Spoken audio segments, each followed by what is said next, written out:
Hey guys! Recently, one of my customers asked me how to define the size of an acrylic keychain design if the template is not circular. Those could be phrases and names or other images not bordered with a circle. If we just resize the biggest side of the image to keychain diameter, some parts can still fall out of the circular border. So, today I've prepared a tutorial for beginners on resizing the keychain design. In the first part of this video, I'll show you how to do that in Cricut Design Space and then in Silhouette Studio Designer Edition. I've also added a circle with a hole to my designs to use it as a background. So let's start. First of all, let's pick the design that we want to cut. As usual, I'll leave the links to the ones I'm using in this video in the description below. Of course, you can also make your own design or buy some pre-made ones on Etsy or design bundles, for example. I'm choosing PNG with transparent background. They are easy to preview before opening, but PNG works for cutting only in one color. If you'd like to make more than one color, then use SVG file. Click Open. Press Continue. If you don't want to remove anything, press Continue again. I choose Cut Image and click Upload, and then select the uploaded design and press Insert Image. The design is way too large for my keychain. I go to Shapes on my toolbar and pick a circle. And here it is. Let's resize it to match my keychain. It is just 2 inches in diameter. So I put 2 into the width or height field, and the closed lock helps us to keep the proportions.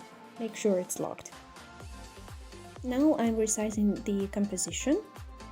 Let's see if it matches. To reorder the elements, use the right click and pick from the pop-up menu. Send back moves the element to the bottom layer. Move backward moves it 1 layer behind. Move forward moves the element 1 layer up, closer to the front. And send to front moves it to the very top layer. So now I can see how my design will look on a round keychain. If you don't need a circle for background, just remove it. Now we can send it to cut.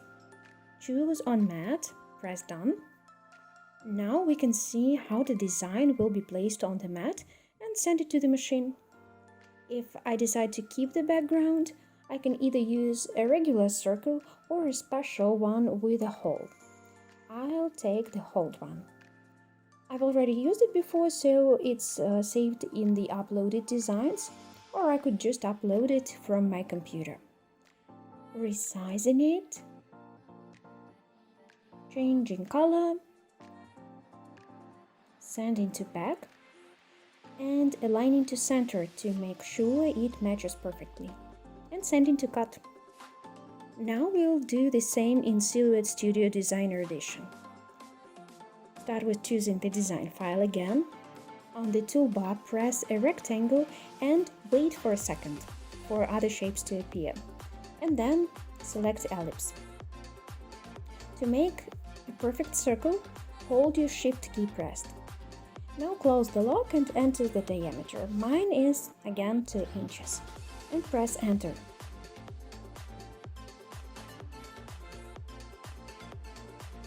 Now we are switching back to the selection tool, which looks like an arrow, and we need to select and resize our design.